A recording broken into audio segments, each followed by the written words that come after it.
Las siguientes historias van más allá de lo que podemos ver a simple vista en este mundo. Recuerda que esto se escucha en la oscuridad.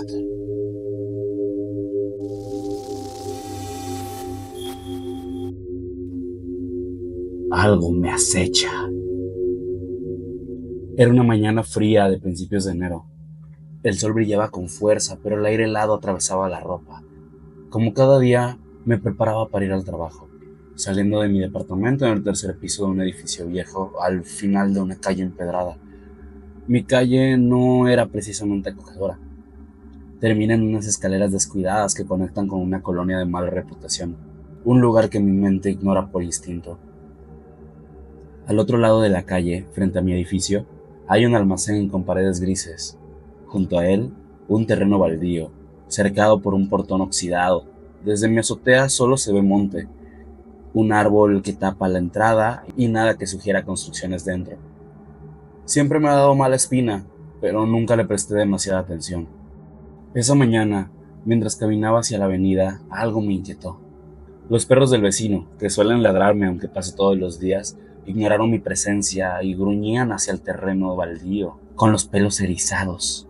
La calle estaba desierta, eran apenas las 8:30 am, pero no podía sacudirme la sensación de que alguien o algo me observaba desde atrás. Me obliga a no mirar. Apuré el paso y llegué a la avenida, intentando olvidar esa vibra extraña. El día en la oficina fue largo, y no fue hasta la noche que regresé a casa. Saludé a los vecinos y subí al tercer piso. Me relajé en mi departamento, el único ocupado en ese nivel. Alrededor de las 10 p.m., un trueno me sacó de mi ensimismamiento. Mientras miraba el celular, recordé que había dejado la ropa tendida en la azotea desde el día anterior. En mi ciudad, las lluvias de enero no son raras. Corrí por las escaleras de mano que llevan al tejado, donde mi espacio para tender la ropa está en la esquina, justo frente al terreno baldío.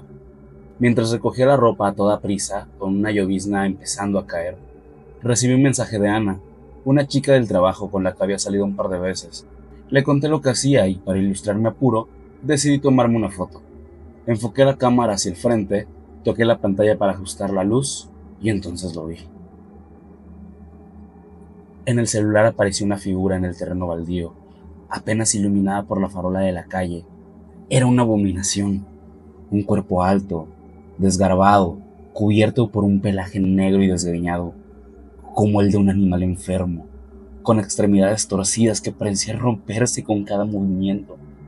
Su cabeza era lo peor, un cráneo blanco y alargado como el de una vaca del desierto, con cuernos retorcidos y dos huecos negros donde deberían estar los ojos, brillando con un vacío que helaba la sangre.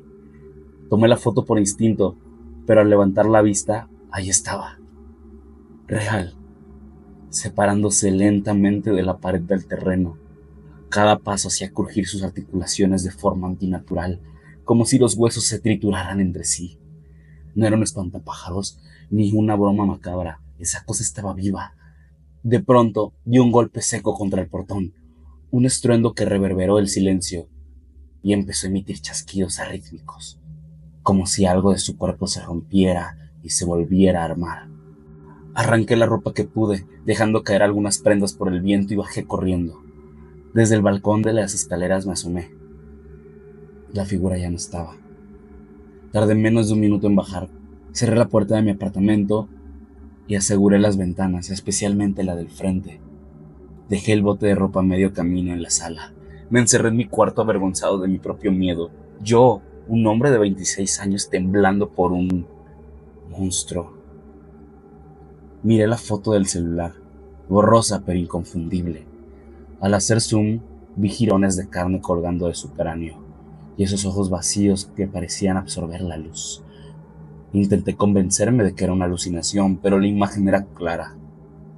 La borré. No quería ese recuerdo.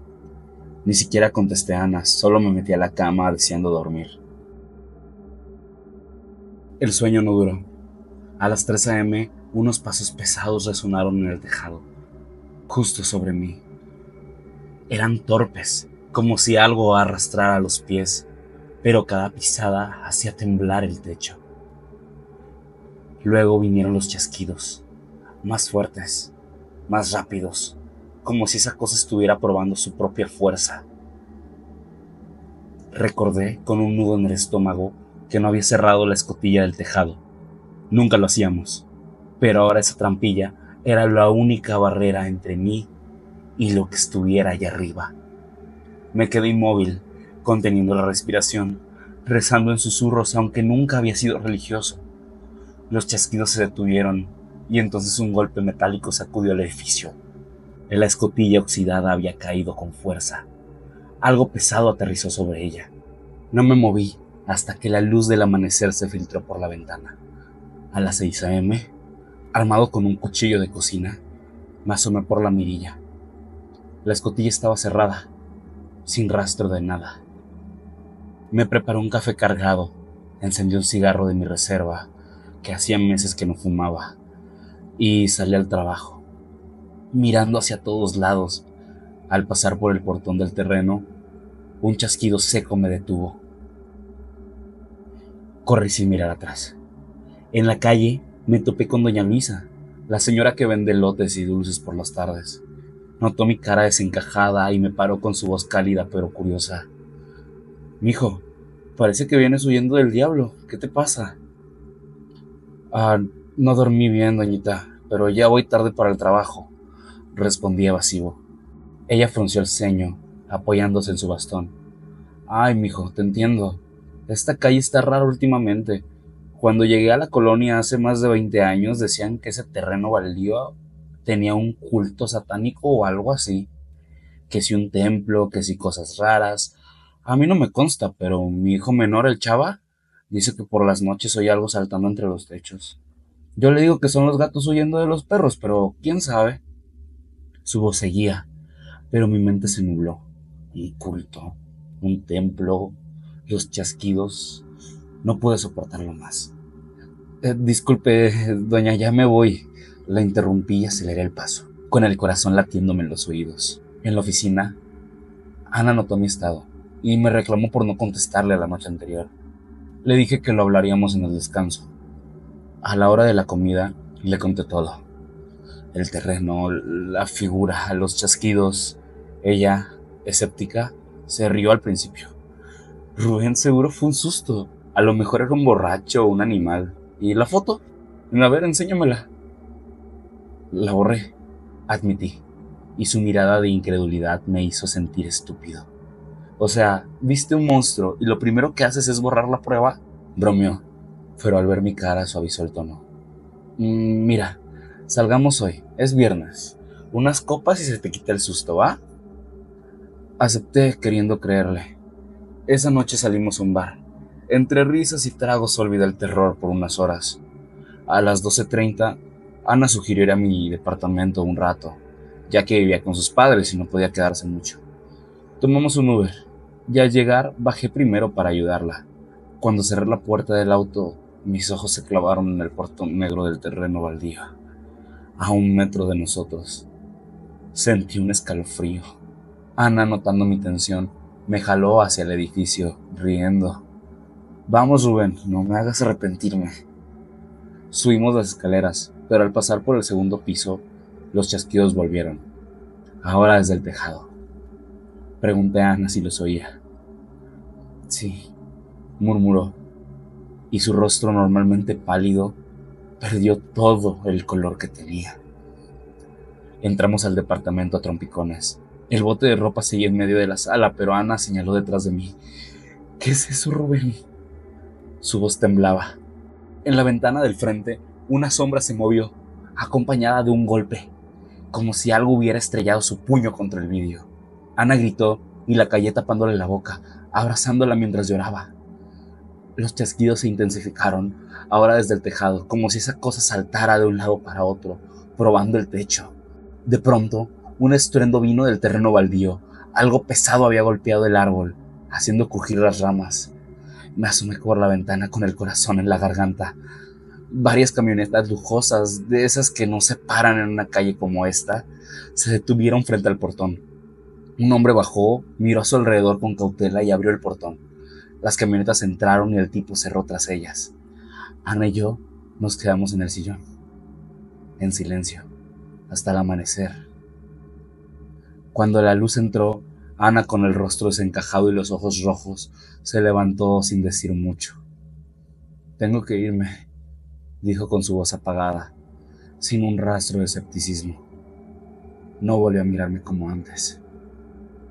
Días después, subí al tejado a recoger lo que había quedado de ropa en mi huida. Encontré la ropa que se me cayó, pero estaba destrozada, como si garras afiladas lo hubieran rasgado con furia. Los jirones olían algo podrido, como carne vieja. Desde entonces los chasquidos no han parado. Los oigo en el tejado, en las escaleras, incluso dentro de mi apartamento. Cada vez más cerca. Siento esa mirada vacía siguiéndome y no se quiere ir. Estoy buscando otro lugar para vivir, pero algo me dice que no será tan fácil escapar.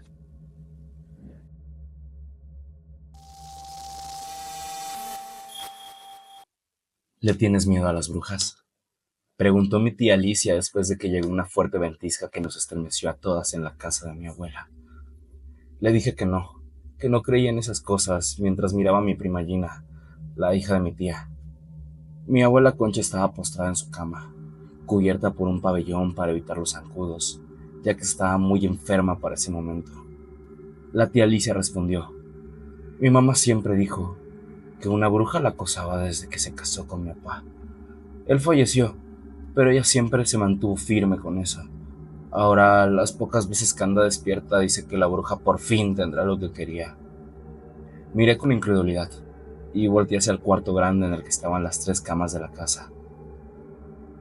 Verán, ese verano me tocó ir una semana al rancho a ayudar a cuidar a mi abuela, ya que mi mamá no podía ir por la temporada alta en nuestra ciudad. Lo vi como una oportunidad para desconectar antes de regresar a la prepa, a mi último semestre y todo lo que involucra entrar a la universidad. Creo que en el pueblo todos me veían como la típica muchacha de ciudad, fresa y con complejo de superioridad, y debo admitir que de más joven, a los 17, eso tenía su parte de verdad. En contraste a mi prima Gina, ella estudiaba en la prepa del pueblo, pero no tenía aspiraciones más allá de casarse con alguien, tener hijos y quedarse en el pueblo. Eso hacía que, a pesar de haber sido muy unidas de pequeñas, de adolescentes no nos llevábamos tan bien. Mismo caso con mi tía, que curiosamente tampoco se llevaba muy bien con mi madre, su hermana. Eso sí, el común denominador en la familia era que los hombres o morían jóvenes o simplemente se iban. Eso último le pasó tanto a mi mamá como a mi tía, quien se quedó a vivir con la abuela. Una casa típica de rancho, un corredor y un cuarto para la cocina y otro más grande para dormir. Se dice que mi abuelo la construyó con sus propias manos con tal de casarse lo más pronto posible con la abuela.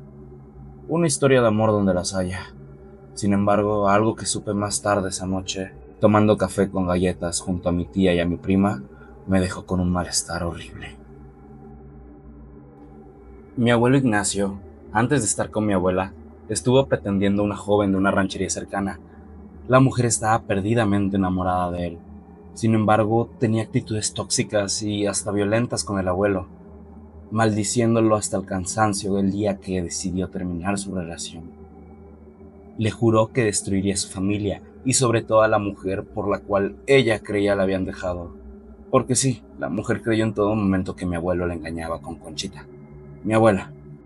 La versión oficial dice que eso no es cierto, que ya se conocían, pero hasta un baile en el pueblo no comenzaron a hablar y se enamoraron para pronto casarse. Quizá por la velocidad de todo, la mujer se convenció que eso era cierto. Mi tía contaba que cuando era niña, siendo todavía hija única antes de que naciera mi madre, un sopilote siempre se acercaba al pretil de la casa, aún enjarrado con barro en ese momento, y gritaba hacia el cuarto donde ella dormía, que la abuela siempre se levantaba a correr al ave. Esto siempre pasaba cuando el abuelo no estaba. En una ocasión, estando ya mi madre de bebé, un guajolote entró corriendo de una forma muy agresiva a la casa, directo al catre en el que estaba dormida mi madre. El abuelo tomó una escoba y le dio un golpe seco al animal, haciéndolo huir. Mi abuelo salió tras él, pero en la oscuridad de la finca lo perdió. Al día siguiente, el abuelo encontró detrás del potrero un costal de tela que tenía restos de animales en estado de descomposición. Parecían piernas de cerdo, pedazos de cráneos y plumas. Esto preocupa a los abuelos. Podía ser que alguien se estuviera metiendo al terreno para matar a sus animales o, peor, haciendo una especie de rito o embrujo para perjudicarlos. Por eso mismo mi abuelo desempolvó su escopeta de doble cañón y se decidió a montar guardias para proteger a su familia. Así lo hizo durante unos meses, y cuando escuchó ruidos extraños detrás del potrero, salió pese a que la abuela le rogó no hacerlo. Vio una figura humanoide, negra, y estuvo unos 10 metros. Disparó. Cuando el humo de la pólvora se disipó, la figura había desaparecido. Cauteloso se acercó al lugar y no había nada, solo restos de los perdigones que sí impactaron en algo. Las cosas se calmaron un rato. Años después, en la vieja camioneta del abuelo, que ahora estaba detenida debajo de un árbol en la finca, fue la familia completa a un pueblo vecino para el bautizo del hijo de uno de sus amigos. Llegaron de día y al pararse en una tienda para comprar, entraron los 4, y mi tía jura que vieron a una mujer al fondo de la tienda, en un pasillo que conectaba con la casa en la que construyeron el local. Una mujer con la cara casi deformada, como si algo le hubiera explotado. Dice mi tía que se quedaron aterradas, y entonces mi abuelo rápidamente la sacó del lugar. Creo que sabían con quién se habían topado. El abuelo murió de un infarto. Fue una noche que había discutido con la abuela y salió a fumar un cigarro al potrero. Tenía 35 años y era una persona muy sana. Mi abuela siempre dijo que algo se lo llevó, pero nunca entró en detalles. Ahora, mi tía aseguraba que esa bruja había regresado por él, tras recuperarse de su encuentro 10 años atrás. Entonces, Ginny interrumpió con un acento de rancho bien marcado. La otra vez vi un guajolote bien grande atrás del potrero. Ya ni hay animales así, se me hizo raro. En cuanto me vio me empezó a corretear, pero en eso llegó Juanito y lo corrió. Juanito era su pretendiente, que venía del centro del pueblo a verla cuando no estaba mi tía.